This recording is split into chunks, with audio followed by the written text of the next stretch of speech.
My wife and I have 3 children, but our son John is the firstborn. You know what I mean. He was our first child, and he was a boy. The term is used several times in the Bible. For its original hearers and readers, it would have meant a lot more. The firstborn son was due a greater inheritance, but he also had great responsibility within the family as kinsman redeemer. This is illustrated in the book of Ruth. The firstborn son was dedicated to the Lord, like Samuel and Jesus after him. In Exodus, we read how God rescued his people from slavery in Egypt.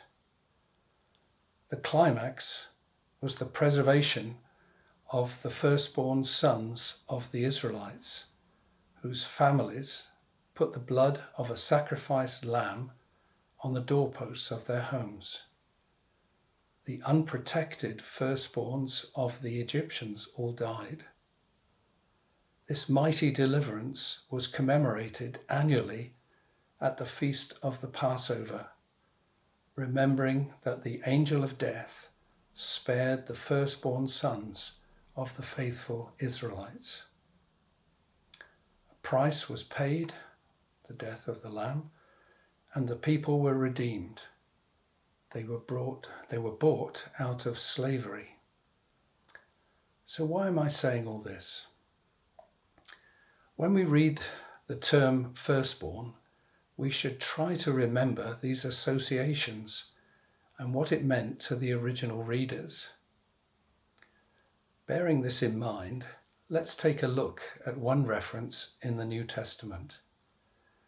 In Colossians 1:15 we read, "He," that's Christ, "is the image of the invisible God, the firstborn over all creation." The first half of the verse clearly establishes Jesus' deity. He is fully God as well as fully man. But what does firstborn over all creation mean? The explanation that Jehovah's Witnesses give, that he is a created being, is clearly wrong, because the next verse says, "For by him all things were created." The context of verses 14 to 23 is all about redemption. The explanation is thrilling. God sent his Son into the world to bring redemption from sin, Satan, and hell.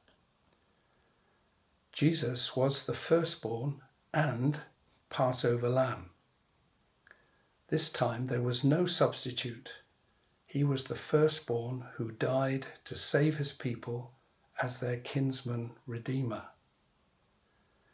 And he was the means of reversing the Genesis 3 curse and ultimately to bring redemption for creation as a whole.